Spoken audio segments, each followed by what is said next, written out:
కేశినేని నాని మొదటి నుంచి కూడా తన యొక్క ఇండివిజువాలిటీని ప్రదర్శిస్తూనే ఉన్నాడు. ఒక పార్లమెంటు సభ్యుడిగా అభివృద్ధి కార్యక్రమాల్లో అది ఉన్నది వ్యతిరేక పక్షమా అనుకూల పక్షమా అనే సంబంధం లేకుండా ఎమ్మెల్యేలందరినీ కలుపుకొని పోవాలి కాబట్టి ప్రతి ఎమ్మెల్యేని కలుపుకొని పోయేటటువంటి విధానంలో అభివృద్ధి కార్యక్రమాల్లో ప్రోటోకాల్ ప్రకారం తను ఏం బాధ్యతలు తీసుకుంటున్నాడో ఆ బాధ్యతలు తీసుకుంటూ స్వీకరిస్తూ సర్వీస్ చేయటంలో ముందున్నటువంటి వ్యక్తి కేశినేని నాని. కేశినేని నాని గారు గురించి ఆయన బోరుకొచ్చిన షెడ్లో వేయటం అనేది ఆయన బాధ ఏంటో కూడా అర్థం కాల. ఇప్పుడు ఆయన బాధ ఏంటో కూడా అర్థం కాలేదు. బోరుకు రావటం ఇట్లా ఉండదు. ఇక్కడ బలిసినోడికి బక్కోడికి మధ్య పోరాటం జరుగుతూ ఉంది. బలిసినోళ్ళంతా ఒకటి అవుతున్నారు. బక్కోళ్ళ కోసం పోరాడుతున్నాడు జగన్మోహన్ రెడ్డి గారు. అన్నం తింటున్నారు సంతోషంగా. ఈ నోటికాడ అన్నం తీసేసి వాళ్ళందరికీ సున్నం రాసేటటువంటి ఒక ప్రయత్నం జరుగుతూ ఉంది. ఈ ప్రయత్నంలో అనేక రకాలైనటువంటి ఈ మార్పులు చేర్పులు కండవలు వేసుకోవటాలు ఇది కూడా ఇప్పుడు మీరు చూపిస్తా ఉన్నారు.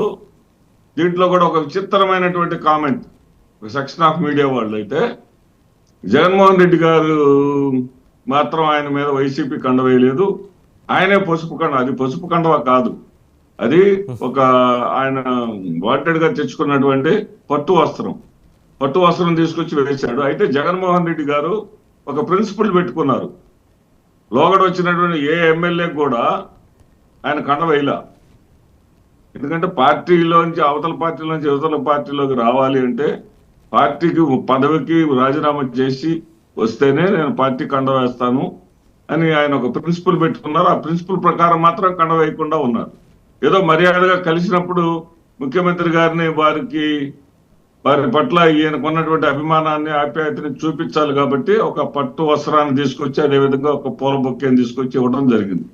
దాని మీద కూడా విచిత్రంగా వీళ్ళు కామెంట్స్ చేయటం నేను చూశాను, చాలా ఏంటంటే కేసీఆర్ నాని గారు వెంకటరమణారెడ్డి గారు మీరు చూడబోతే అంటే ఒక రకంగా మీరు డివిజివ్ పాలిటిక్స్కి వైసీపీ పాల్పడుతోంది. కులాల మధ్య చిచ్చుకి, అలాగే సొంత కులంలోనే సొంత అన్నదమ్ముల మధ్య ఫ్యామిలీ మధ్య చిచ్చు పెట్టడానికని. వేరేజ్ అవతల జనసేన టీడీపీ కులాలని కలుపుకుని వెళ్ళే సిద్ధాంతంతో ముందుకు పోతున్నాయి. ఇవాళ రేపు ముద్రగడ కూడా వారితో కలిసి జర్నీ చేసే అవకాశాలు ఉన్నట్టు స్పష్టంగా ఇండికేషన్స్ ఉన్నాయి. వాడి కుమారుడు కూడా ఈరోజు మాట్లాడారు. ఎలా చూస్తున్నారు మీరు? ఎవరు సార్ అడిగేది? మీరు మిమ్మల్నే మాదిరెడ్డి శ్రీనివాసరెడ్డి గారు. వెంకటరమణారెడ్డి గారు అన్నట్టుగా ఉంటే సరే. ఏదేమైనా సహజంగా ఎవరి ఆశ వాళ్ళకు ఉంటది. వాసుదేవన్ గారు ఎవరి ఆశ ఇప్పుడు వాళ్ళ ప్రిన్సిపల్స్ బట్టి కూడా వాళ్ళ యొక్క విధానాన్ని బట్టి కూడా ఉంటుంది. ముద్రగడ పద్మనాభం గారు ఒక్కసారి చంద్రబాబు నాయుడు గారికి రాసిన లేఖల గురించి కానీ, ఒకసారి మరి ఇదే పవన్ కళ్యాణ్ గారికి నేను ఇబ్బందిలో ఉన్నప్పుడు నువ్వు చేసినటువంటి పని ఏంటి, నీ వ్యాఖ్యలు ఏంటి అని రాసినటువంటి విధానం కానీ అది అవన్నీ ప్రశ్నలు వస్తాయి. ఈ రోజు శ్రీనివాసరెడ్డి గారు నేను అడుగుతాను, మనం నిన్న మాట్లాడిందే ఇవాళ గుర్తుండదు. ఆయన ఎప్పుడో అన్న మాటలు అవన్నీ ఇవాళ తీసుకుని వస్తారు. ఇవాళ ఎన్నికలు వచ్చేప్పటికీ అవసరాలు ముందరకు వస్తాయి. ముందొస్తాయి, అవునా కదా? చెప్పండి. గత ఎన్నికల ముందు కూడా చంద్రబాబు నాయుడు గారి దగ్గర నుంచి పెద్ద బృందం వెళ్ళి కలిసింది.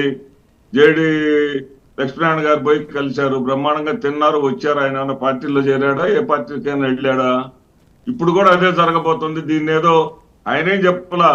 ఆ బొలిశెట్టి శ్రీనివాస్ గారు వాళ్ళు వచ్చి చెప్పారు కానీ గిరి నోటమ్మట గిరి కానీ లేకపోతే ముద్రగడ పద్మనాభం గారు కానీ చెప్పలేదే. ఈ మీడియా హైప్ ఇవ్వటమే తప్ప నేను అనుకోవటం అంత ప్రిన్సిపల్స్ లేనటువంటి వ్యక్తి ముద్రగడ పద్మనాభం గారని నేను అనుకోను. రైట్, మళ్ళీ మీ దగ్గరకు వస్తాం.